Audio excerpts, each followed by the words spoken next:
I'd just gotten really into Game of Thrones, and I thought, hey, I could do a talk on like the genetics underlying inbreeding depression, using the Lannisters and things, or no, sorry, not the Lannisters, the Targaryens in Game of Thrones. So I prepared this talk, and it's all ready to go, and I signed up at DragonCon. They said, yeah, we'd love to have you do it.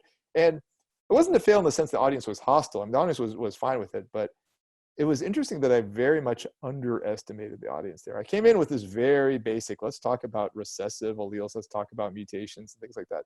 But the people who showed up for that talk, they already got this. They knew exactly how inbreeding depression happened. It was an interesting fail where it wasn't quite as random a subsample as I would have guessed.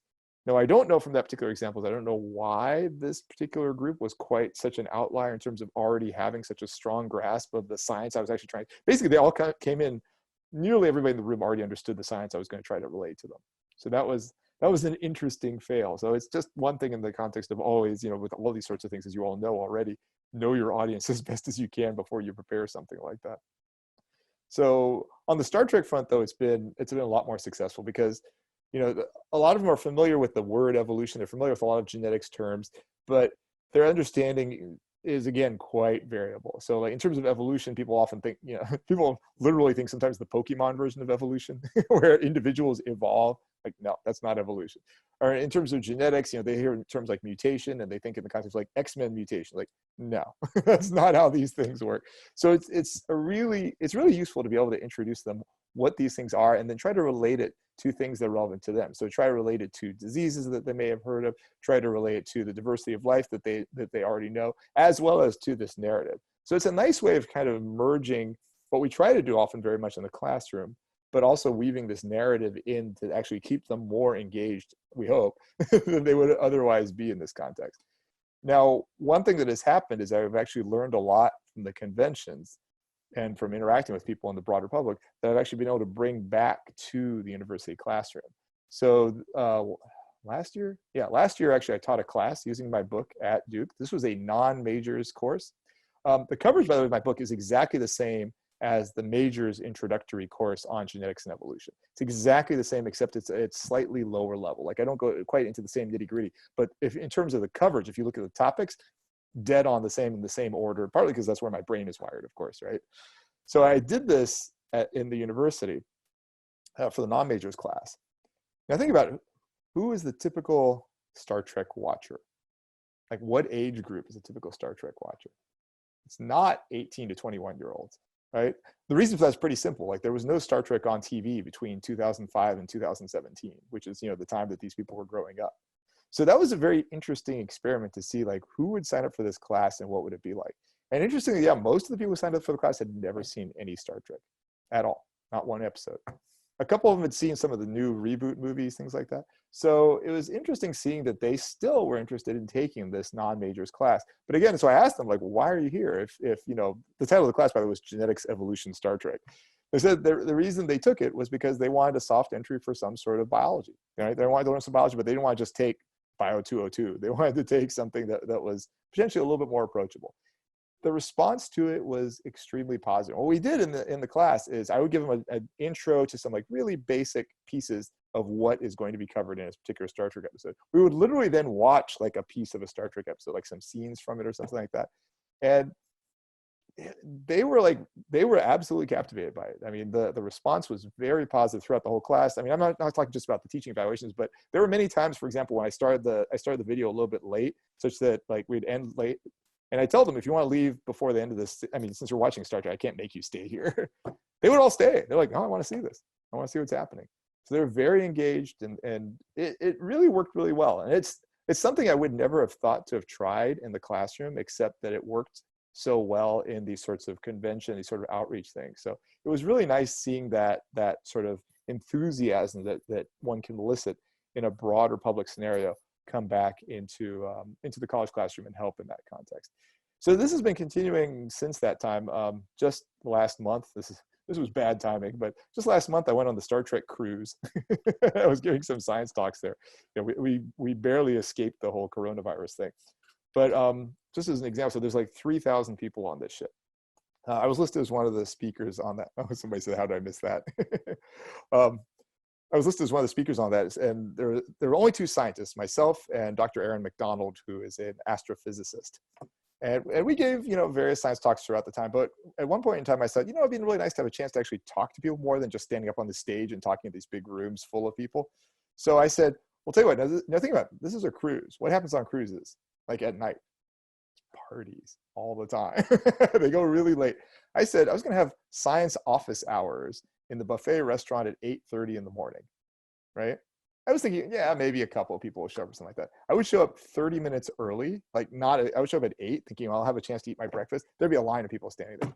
So eager to talk about science and like, oh, how does this relate to this? And how does this relate to that? It was so absolutely like exhilarating, I have to say, as a way of feeling like you're really connecting with people and they're really excited about science. And it was just absolutely wonderful. Sorry, I know I'm sort of droning on about that. Nobody's raised their hand yet, by the way. Oh, wait, there's a question. Remember if you have questions for, oh no, sorry. It's been just a really fun experience. In terms of doing it, I will say having gone to some of these panels, not just given them, but also gone to other people's panels. I'll tell you some things that work really well and some things that don't work really well. One thing I think that does not work well is having a panel like that it's entirely Q&A. So at a lot of these conventions, you'll have like a group of scientists, they'll say, we'll take questions about blah. And they just get up there and they sit there and they take questions. And it's just a little bit too broad what you get, right? It's just it's kind of haphazard. Audience doesn't particularly like it. I don't particularly find those especially rewarding because you end up it's one of the things that you would have been better off just sitting off to the side and grabbing people as they walked by. So I don't encourage that approach, even though I think that seems to be a fairly common approach to a lot of these things. I very much encourage having something prepared ahead of time and giving an introduction, but then also having time for questions. It really seems like if you have a message to get across, something coherent, the people in the audience really appreciate that a lot more than hearing random other people's questions just peppered around a particular topic. So those are pretty useful. The other thing that I've found to be really important with all these things is just making sure you have this is true for all teaching, I guess you'd say, making sure you have like 3 basic messages. And tell them what you're going to tell them, and tell them what you told them. And with those 3 messages, if it's a little too encyclopedic, if it's too much just going over way too much material, it doesn't go over so well. And I think one of the early times I tried doing a genetics talk, I just packed in way too much. And I think it just lost people because again, they're not going to these things just to learn genetics, but they're kind of interested in genetics and they like something else. So if you want to catch them, you want to really get them, you can't put in too much. You have to focus on narratives and give them a couple of messages that are very approachable. And I don't think these messages are going to be a surprise to any of you all, because I mean, all of you have done these sorts of talks in the past. Keep the story fun and engaging. Yes, agreed completely. I'm about 20 minutes in. Do you guys have some questions? I'm happy to just keep talking, but I'd rather make sure that I haven't missed anything that you all are really interested in. So one thing I'll say really quickly, Mohamed, is that they've all been encouraged to submit questions to us via email. Oh, okay. And so we're starting to get in a trickle of questions. Okay. But I would say if you want to take a few more minutes, if there's a few other things you want to touch on, and in the meantime, for those of you out there in ARIS land, submit questions you have. They can be questions about, about his work in BI and outreach, but they can also be just geek out Star Trek questions. So cool. Well, the one thing I didn't mention, which is something that I haven't done yet, but this is an area that I want to go into, and Jory, thank you for helping me with this too, is I haven't done serious assessment with this work just yet. So, I mean, I haven't done sort of like before and after surveys or, on things in terms of assessing how much understanding has improved from this. I mean, anecdotally, it seems like it. It seems like, when I talk to people before a talk, I always do this with my classes too. I always show up way early and just start talking to random people in a classroom or in a convention. I just show up way early and just start asking random people, so what's your background? What's your story? Is there something you want to know more about? The things that come up in those times are clearly like common misconceptions. Those come out in those conversations. So it's nice to actually be able to tweak my talk to make sure I cover those things and get rid of some of those common misconceptions. That's been really useful. One person asked if I give the talks in Klingon. I do not know Klingon. I'm sorry. But I will say, my daughter is furious that she saw that, I think it's Duolingo, that translates things to Klingon, but not Arabic. But this has just been, doing these sorts of talks has just been so incredibly like exhilarating, rewarding, fun. And like I said, it's really been improving what I'm able to do in the class. So actually, I'll show you something funny. I was just actually in a department chairs meeting earlier, and I was using one of these Zoom virtual backgrounds, and I slipped this one up. There we go. And almost immediately after I slipped that one up, I think half the chairs in the room quietly texted me saying, "Oh my God, is that Tatooine?" This is a bunch of like, academics in this case, but it just shows what people are thinking about. If you think in the context of, teaching genetics or something like that, what's the fellow's name? Carl Zimmer. He had a New York Times bestseller just a couple of years ago. She Has Her Mother's Laugh. Fantastic book. If you were to ask a room, even of science aficionados, if they've read it, it's going to be hit or miss. Whereas if you say, "Have you seen Star Wars?" it's going to be nearly everyone. So this is some of, basically this using the narrative. People love Star Wars. They want to know more about it, and if they can learn some science in the context of knowing about Star Wars or Star Trek, they're all in. Do you want me to take a couple of questions now, George? Yeah, you're gonna love this first one. This is Sure. You go crazy with this. So Miriam Krause asks, what are a couple of your favorite examples to share, both good and bad, of how Star Trek deals with evolution? Oh, I could literally There spend goes the the rest entire of the hour hour. on that. Yeah, I could literally spend the rest of the hour on it. Actually, let me turn off the virtual background first. It's distracting me. So a lot of them are mixed, right? So and this is one thing I want to stress, because this is an extremely important point. A lot of the bad examples are extremely instructive, because they basically make for a good story for you to say why something is wrong, or they show a common misconception or something like that. So in the context, the talk I give the most commonly is this one of why there's so many humanoids on Star Trek. One of the explanations in this context is from an episode of Next Generation called The Chase. And what they say is that, there's this species 4 billion years ago that seeded all these different planets with, some precursor to life. And that over time, you had this convergence of life, on all these different worlds. So that's cool in the sense of it's introducing this idea of panspermia. It's cool in the context of it assumes a common ancestry aspect of all life on Earth, right? And it shows evolution over that time. So those aspects are actually really good. The bad aspect of those ones is this idea of convergence after 4 billion years, where not only do you look similar, but you're even interfertile. No way. I mean, we're literally more closely related to grass than we are to a Klingon based on this explanation. And we obviously are not interfertile with grass.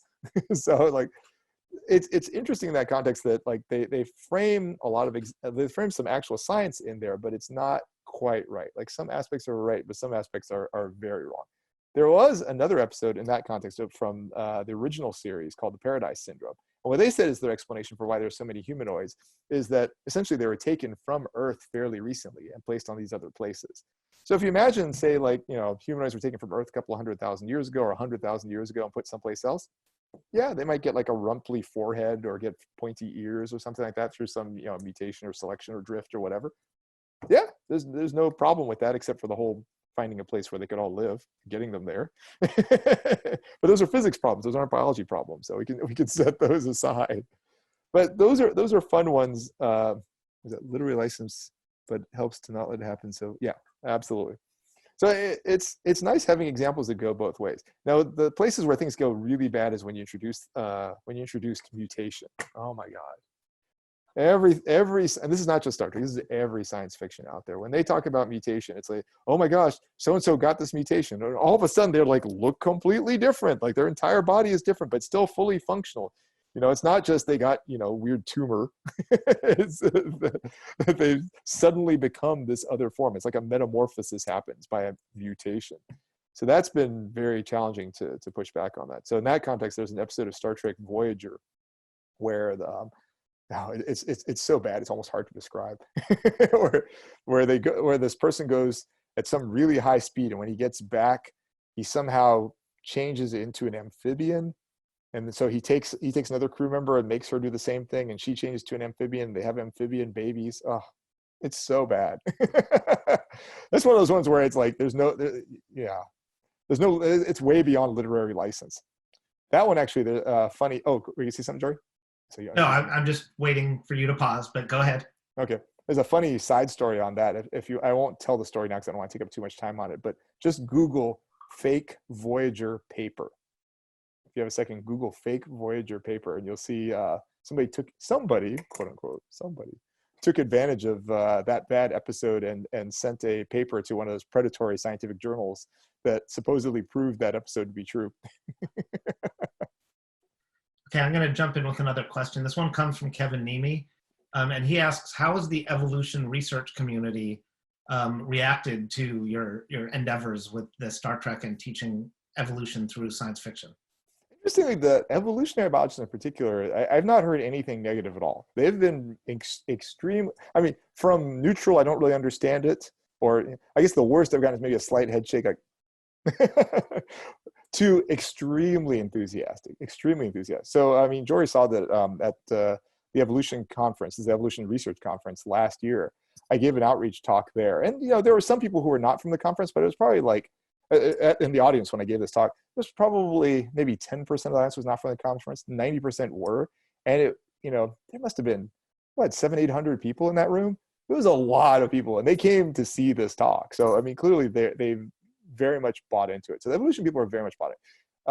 Some of the cell molecular colleagues that I have are a little bit more like, why are you doing that? Why don't you just go give an outreach talk on evolution? Which is funny because it kind of completely misses the point. There are 1,000 people out there who give outreach talks just on evolution or have books just on evolution. The whole point is to like grab, an audience who may not already be bought in on evolution in particular. Now, I will say every now and then I do get some people who come to either the talks or comment on either my books or other writings that are not fans at all. I mean, that some of them are anti-evolution, and that does come up periodically. Actually, I can share a screen real quick. So I just wrote something last week for StarTrek.com, and I want to show you all, if you have a second, I want to show you some of the comments on the Facebook post for it. Share screen work? Yes, we got it. So you see some of the interactions, some of the responses. So here's the article right there. Actually, I hate the title of the article, but I love the picture there. Star Trek helped me stop dreading the E word. I did not come up with that title. But this just came out last week. But it's basically about like my giving talks at conventions and things like that. But you see, some people are very positive. I love the interaction between Star Trek and science. The show helped me develop a love of exogeology, blah, blah, blah. Jump down. Oh, yeah, this is another positive. I don't blame the professor for dreading. People can be very passionate about their personal beliefs.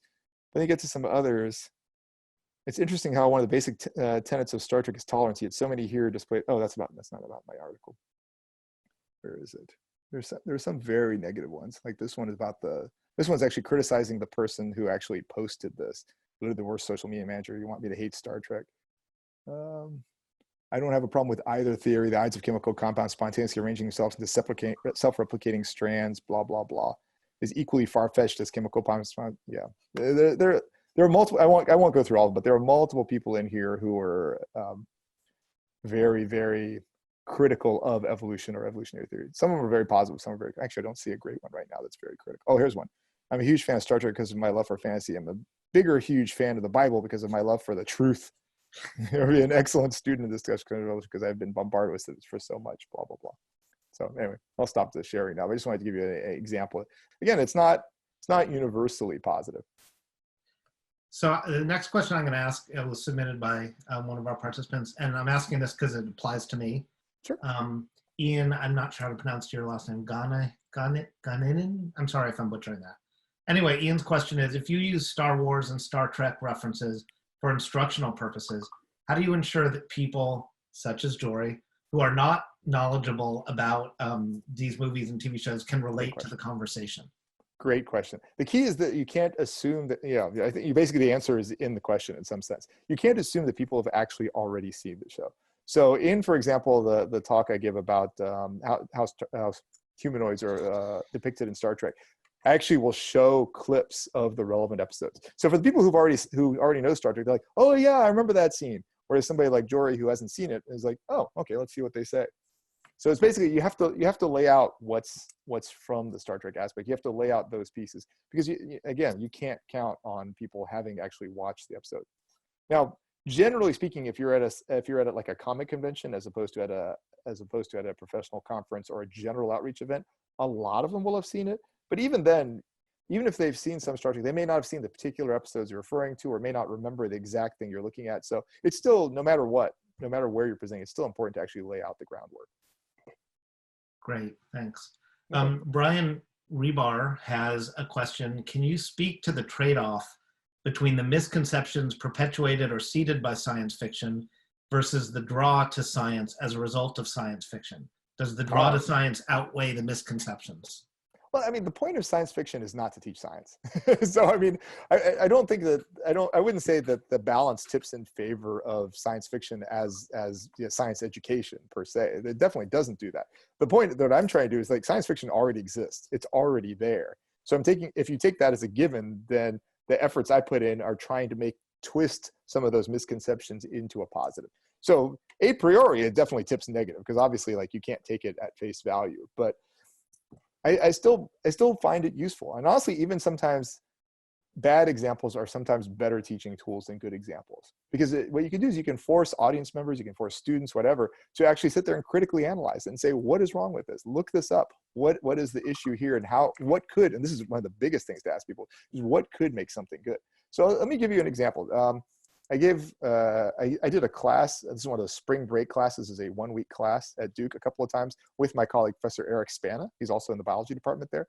The class is called The Biology Behind Popular Science Fiction TV and Movies.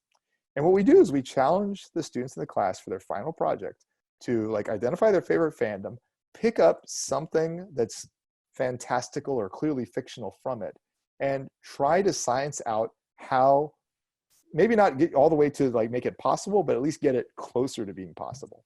And it's a very, very interesting exercise. And if you think of Bloom's taxonomy of learning, you're very much at the peak of that taxonomy. You're not just memorizing, you're not just regurgitating, you're not even just synthesizing, but you're actually using creativity to try to come up with an explanation for something. So they have to research a lot, they have to look up a lot of things, they have to run things by, they have to integrate a lot, and it's really, really, really great. So the very first time we did that class, in the same day, we went to the Duke Lemur Center to learn about sort of the natural history and biology of primates. This is the Lemur Center at Duke. That same day, we went to see the movie Kong Skull Island in the theater. And the group, not the individual project, but the group project that they had to do is they had to give a presentation contrasting what they saw on Skull Island versus the real life primates on Madagascar and why you might see the differences that you observe. And that's just incredibly useful for them to actually have this exercise. And honestly, it's just fun. It's not just sitting there memorizing stuff, but you're actually using what you're learning immediately in the classroom. And that's great. Yeah, wonderful, thanks. Thank you. So I'll preface this next question by mentioning that one of the classes that I teach at Duke is called Science and Pop Culture. And Mohamed and Eric Spana came in and talked about all of this with my students there. They were all first-year students, 18 years old. So in that exact demographic Mohamed was talking about, who didn't grow up with this. And they all said it was their favorite, session of the year. I mean, they loved the talk. So it resonates clearly with students, even if they didn't grow up with it. But having said that, I just lost the question here. Where did it go? Sorry, it's jumping around on my screen. Sure. Okay, Thanks, here Brian. we go. Brian Peterson. How do you communicate your pop culture impacts to faculty and administration who may not see it as important work? And I want to remind everyone, you are a former department chair, you're now Dean of Natural Sciences. You're in a position where you sort of have oversight over a lot of new faculty who are struggling with that balance between trying to get their publications and their grants, but also doing real impactful BI work. So how do you sort of thread that needle and how do you advise them to do that? That's great. So for me personally, I'll say I didn't have it that hard because I didn't start doing this kind of thing until well after I was promoted to full professor. So there was no assessment or anything like that needed. That said, I mean, it's tricky because it really depends on the specific person. So if you're if you're a pre-tenure assistant professor in a research university, I would actually advise not doing anything too deeply down that alley. Like it's fine to go do a couple of quick outreach talks, but I wouldn't go too far with that because you're not going to, I mean, realistically at Duke University, for example, if you're assessed for tenure, you're assessed almost entirely on your research productivity. So that's got to be the top priority. You have to make sure that is secure. Once you have tenure, then dive right in and start doing those kinds of things, to the extent with which you're comfortable and making sure that you're not sacrificing your research career for it. Now, obviously, this is where the NSF broader impact things can tie in. So for example, let's say you apply for a career award through NSF, which has a very heavy expectation in terms of the broader impacts and outreach, then you could weave that into there. But I would advise people who are, again, pre-tenure, tenure track people to watch, basically don't do too much of that, that could distract from their actual research program, because I think there is a concern there that at least in a lot of places, it may not get as valued as potentially it should be valued. Now, that said, post-tenure, or if you're non-tenure track, so Professor Spann, who I mentioned, is non-tenure track. So his whole position is much more heavily in the educational realm. It's an easy sell there. If you're in the educational realm, of course you should be doing a lot of this sort of outreach. So yeah, it's careful. Yeah, it's an interesting challenge, because I would say that a lot of us in the BI community are constantly telling the faculty we work with, you should all be doing this. This is a great thing for everyone to do. We realize that there is this tension, though, this fundamental tension. Yeah. So I'll ask an unanswerable question. Actually, can I answer? There's a question in here. It's a really good one in the chat. It says, as department chair, can you push to shift those priorities a little bit in tenure evaluations? See, the thing is, I potentially could, or even as dean, I potentially could a little bit, but the problem is that I'm not the only person assessing. So even if I was to say, yes, I'm wholly embracing this, I would be very worried that when it gets to the provost or something like that, they're going to be like, yeah, but like, how many grants did you have and how many publications did you have? So I'd be very worried about encouraging somebody to go too far down the direction. Now, in terms of encouraging it with the administration to try to push it, I will do that, but I would not encourage the assistant professor or the pre-tenure faculty member to do too much of it. Now, a little bit is still good. I mean, I think a little bit's good, and just basically set the stage for what you can do a little bit later on. Yeah. And yes, that is an argument for culture change. Yeah, I agree. That is an argument for culture, and that's what I meant with the first part of that. Yeah. So that was essentially the question I was going to ask. The unanswerable question is how do we change the dialogue at the very top levels, including at the NSF, so that everyone understands that this is an important part of what they should be doing at every phase of their career, even pre-tenure. Yeah, I will say universities do value it. They don't necessarily use it as, they basically they won't substitute a criterion for it. So I think, let's say, for example, that somebody had done a lot as a pre-tenure assistant professor and had an outstanding research program. I think both would get touted. They'd be like, wow, look, this person did outstanding research and did all these amazing broader impacts things. It's only in the case where the research is on the bubble. I don't know that it would push it up. That's the concern. If somebody expended a lot of effort there and they could have pushed their research up and didn't do it in sense for doing this other thing, that's the piece where it's problematic. Yeah, the questions are flooding in now. I'm not going to be able to get to all of them, but I think you'll like this next one. Kitty Callahan, I'm pronouncing it wrong, I think. Sorry, Kitty. If you were going to write an episode of Star Trek, Mohamed, what's an accurate and interesting problem or aspect of your work that you would write into the story? So somebody asked me a question like this recently. It's very hard for me to come up with that right now because I have been consulting for actual episodes coming up with the Star Trek writers. So it's very hard to get out of the headspace where I could get in trouble for accidentally saying something and get sued for hundreds of thousands of dollars. Yeah, don't do that. Yeah, I won't do that. That was actually another question we had. Not do that. Another question was, are you consulting? I am. Yes, I am. Actually, I literally got an email this morning from the showrunner for one of the series asking if they can consult with me sometime later this week about another episode. So yeah, I am doing that. Right. So what is a good scientific problem? I mean, honestly, what I would love to do is try to get at this mutation aspect. I mentioned it earlier. One of the worst misconceptions has to do with mutation. I would love to have something in the context of maybe like, this wouldn't be a very exciting episode, but it would be very instructive nonetheless. Maybe like a couple who, especially maybe some species that produces a lot of offspring at once, and something that addresses like what mutation actually is and how, basically like, can you correct mutations and how many cells, anything that involves that sort of level of granularity, as opposed to having an individual who quote unquote gets a mutation and boom, there's something completely different.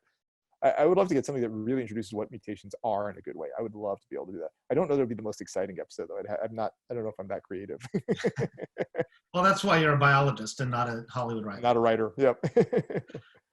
So Nancy Holmes asks, and I think I know the answer to this, but I'll be interested to hear your answer. Have you experienced delivery of science engagement and education via video games and other virtual technology? And do you think this can be as effective as classroom and convention delivery? Yeah, so that actually, Professor Spann does that, as does Dr. McDonald, who I mentioned earlier. Both of them actually give talks on science and video games. They're really big on, I think it's called Mass Effect. They're really big on that, and they use a lot of examples from that at conventions and things like that. So yeah, there's big uptake on that. So I'm not sure if you mean in terms of science in video games, in terms of giving talks, or presenting science through the way of a video game. If the latter, I mean, there are examples of that. That's a harder sell. I think it can work, but that is a harder sell. Oh, somebody says Aaron is awesome. I completely agree. Aaron is fantastic. It's Aaron McDonald. It's a harder sell just because, I mean, there's so many video games out there that are already super popular. Having a game that will break in and get like a really big uptake is hard. I'm not saying it's impossible, and there are some that have done this. I forget, there's a Sims game, I think, that has an evolution aspect to it. I haven't played it, but I've just sort of heard about this indirectly. So that's good. But I know like scientific society sometimes have like a bunch of old white men sit there and put together a game. Yeah, I know. Yeah. Just for a little context, that question from Nancy Holmes. Nancy's at the University of Idaho, and I'm blanking on his name now, but there's a guy there that I met when I was there doing a BI workshop, and he's doing these really amazing things of creating video games specifically to teach evolution. I'd met him one time at an evolution conference. You might know him if I remembered his name, but anyway, so there's people who are developing video games right now to teach evolution. Barry Robinson, is that it? Robinson? I think that was it. Yeah, I think that was the guy. So I just wrote that in the chat. Nancy, you can chime in on chat. Yes. Yeah. Nancy knows because she's the one who set me up with that. Yeah, anyway, you mentioned earlier, Mohamed, have 3 messages when you go out to a group. So someone, William Katzman asked, what have your 3 messages been for some of your successful talks? So with the humanoid one, I mean, part of it is common ancestry, basically the truth of common ancestry. The second is evolution by natural selection is a mathematical inevitability, and it just makes, basically, essentially, it can't not happen if you have the conditions fulfilled. And the third for that is the importance of random events in evolution. And I use the Stephen Jay Gould example, for example, the rewinding the tape of life and playing it forward again, things like that. So those are the 3 from my humanoids talk that I give the most frequently. Those are probably the 3 biggest messages. There's some subsidiary messages in there too, but those are the 3 that I push the hardest. Great, wonderful, thanks. Thank you. Okay, so Jeannie Garbarino asks the following. I'm going to read it verbatim. Please. Star Trek is great for demonstrating DEI. I assume she means diversity, equity, and inclusion. Yep. And is a really interesting window. Depends on the era, but yes. So and she says, and is a really interesting window for doing outreach. But there are so many other great sci-fi works out there. She mentioned N.K. Jemisin, Octavia Butler, just to name a few. Yeah. What other sci-fi windows do you think can be effective or powerful for engagement? See, this is where my this is where my narrowness shows that, like, I'm very, very into Star Trek, and there's other sci-fi I like, but the other sci-fi I like honestly doesn't have the same amount of science. It's as easily doable in the context of biology. If somebody suggests The Expanse. The Expanse is definitely good. I started to watch that, but I haven't finished that. But like, for example, I love the show Battlestar Galactica. There's so little biology in that show. Like I wouldn't be able to make, much. I wouldn't be able to make a talk that wasn't just a hodgepodge of a couple of random thoughts with that, because it doesn't have enough to do. Though actually I won't give it away. The very ending of that series actually has a useful piece. Yeah, it's hard. So Professor Spana and I actually do this talk called Star Wars versus Star Trek Science Showdown. And it's kind of a fun one too. What we do with that is we each try to show some really good examples from our fandom, and then poke fun at something from the other fandom. And it's obvious which side I'm on for that one. I tend to do the Star Trek side, but he comes up with some good things on it. So in the context of diversity, and I don't mean diversity in terms of human diversity, but diversity in terms of animal form, things like that. Star Wars is way better than Star Trek. I mean, Star Trek, it's low budget, right? They tend to have just people with slightly some prosthetics and things like that. Star Wars has this full CGI crazy things. And I'm not talking just about Baby Yoda or anything like that, but just, the things you see in the canteen are much more alien than what you would see in a Star Trek episode. That's a useful one. Somebody asked in the chat if I prefer one version of Star Trek over the others. Honestly, I like them all. They're very different, but I like them all. Okay, Gabriel Harp asks, he'd be curious to hear if and how your talks, consulting, collaboration with showrunners, etc., have affected or changed your own research. I mean, I will say, I don't think it's affected my research program per se, because my research is pretty in the weeds in a specific area. So the odds that something from the consulting would actually change that is pretty low. That said, what it does force me to do, because my research tends to be very much in the weeds in one little area. When I'm consulting, I mean, I don't just consult on evolutionary genetics of species formation in Drosophila. I consult on biology. So it forces me to read things that I would otherwise definitely not have read. So for example, for some of the series that are coming up in the next couple of months in Star Trek, there were some papers I read that was just in whole subfields I had never read anything about before. And it was fascinating just going through PubMed and pulling up papers on this and reading and then essentially trying to come up with, so I should explain actually how the consulting works, because maybe this context would help. So what essentially happens is they'll write me with a problem. They're like, we need a way of, I'll make, this is completely fictional. This is, let me stress, this is not going to be the next season of Star Trek. We need a way for this alien species to be able to turn invisible while something is looking at it, or something like that. Something which is fantastical, right? That is not one of them. And basically what I have to, I'll sit there and look up a lot of things. If it was that one, I'd look up a lot of stuff in terms of vision, in terms of like, rods, cones, all those kinds of things. But I'd also be looking up, how do other animals try to, make themselves more cryptic. And I just read a whole bunch of papers like that. And then I write them like a page or two saying, well, here's a possibility. And I'll even include in it, I'll be honest, I'll actually include literature citations in it. In the end, story trumps science. So essentially you try to get it, just like I was saying with the class, you get it as close as possible. And then maybe you have a little bit of leap. You can invoke an enzyme which is not yet known, or invoke a force which is not yet known to get that last little step. But at least you get it as close as you can. So that's the goal. Sometimes it is something that's completely doable. Sometimes, oh yeah, that's very doable. You just blah blah. The invisibility, that's a tougher one. So I'm going to ask a question just off the top of my head that I'm curious about, which is because I've talked to other people who wait till they have tenure and they have the sort of flexibility to start doing this. Yeah. And then they discover how much they love doing it. Yep. And they find that they want to spend more and more of their time doing this. Yep. And it almost starts to, force them to put their research on the back burner. And I'm wondering if you've experienced that, if you get so captivated by doing this work that you ever feel like, the science, I'm over that. Or if you have any sort of advice for how to avoid that. Well, I mean, I'll defend it a little bit in the sense like you don't necessarily have to avoid it. I mean, it depends on what your job is. I mean, if you're a faculty member at a research university and have a research appointment, there's some expectation for you to continue to research. And that particular thing that you just mentioned just now about like, oh, I don't want to do the research piece anymore. That hasn't happened to me. I still very much enjoy my research too. I like having diverse things, and honestly, it's just I tend to get like antsy. And if I do one thing for too long, and that's the only thing I'm doing, I find myself getting impatient. So I like having multiple things. I like having basically multiple irons in the fire. That if something's not going well over here, I'm struggling with getting this, particular PCR to work or whatever in the lab. It's nice to have this other thing I can go to for a little while and then come back fresh-minded. So that's the way I personally work with it. There are people, I mean, it depends on what stage you are in your career. Like if somebody just got tenure and they're at a research university and they want to give up all their research and just do that might not be advisable.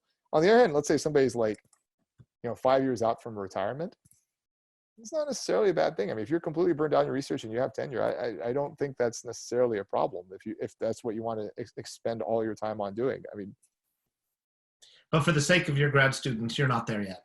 No. Honestly, if I was there, I would not be willing to take on graduate students because you wouldn't be doing them a service if you did that. Yeah.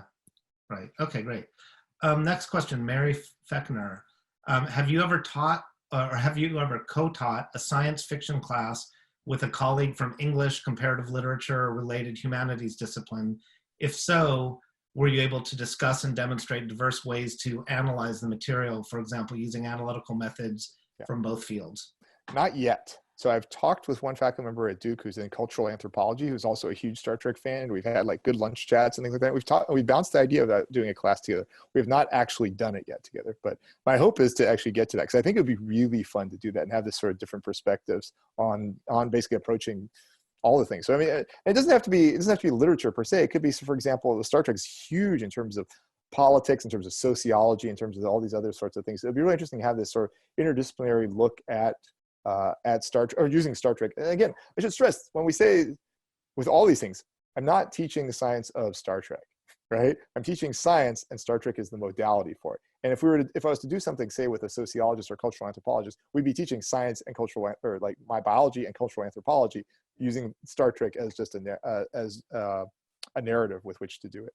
that's something I've had to stress to some of my colleagues, like, again, some of the cell development ones who kind of shake their heads a little bit more than the others, that it's not science of Star Trek, it's just science using Star Trek.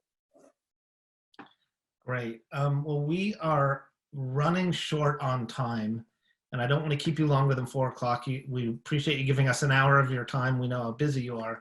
I'm honored to be here. Before we wrap up, I just want to see if you have any sort of final thoughts or closing words or anything you'd like to share with the broader impacts community about, ways that we can be sort of supporting the types of efforts that you've been talking about. That's a good question. You all have been wonderful. Your questions are extremely thoughtful.